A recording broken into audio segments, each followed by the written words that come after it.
unang part na 7 weeks at yung 62 weeks naganap na po yan. Accurately kung paano sinabi ni Daniel na marirebuild yung Jerusalem. Sa unang part po, umabot po yan ng 49 years hanggang sa pagtayo ng Jerusalem kasi wasak sa panahon ni Daniel yan. Nakalagay po sa Tyrus Cylinder. At yung pangalawang part, mula sa pagkaka-rebuild ng Jerusalem hanggang sa resurrection ng Panginoong Hesukristo. Meron na lang isang hindi nagaganap. Ano po yun? Yung huling 7 linggo na katumbas ay 7 years. Ito yung the 7 years of tribulation. Nakarami na nating pinag-aralan about sa last days. Sa pagdating ng Panginoong Hesukristo, wawakasan po niya yan.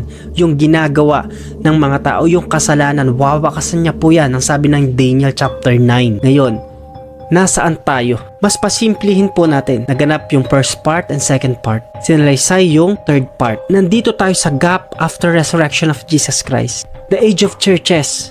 2,000 years gap.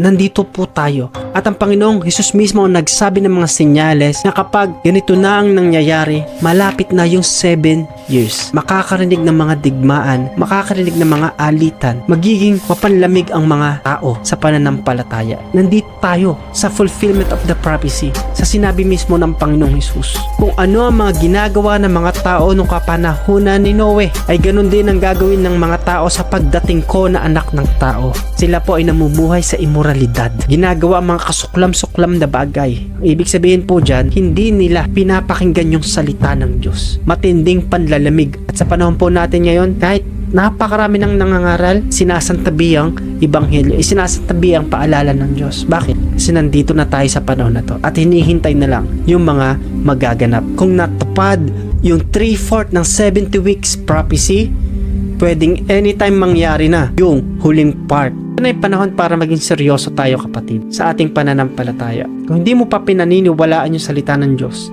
sign na po ito para manumbalik sa Panginoon. At kung meron pa rin tayong ginagawang kasalanan, sapat na po yung napakinggan natin para sidlan tayo ng takot, para tayo ay makalakad sa kalooban ng Diyos. Dahil ang buong katungkulan po ng propesiya at ng vision po na iyan ay ang pagmamahal ng Panginoon.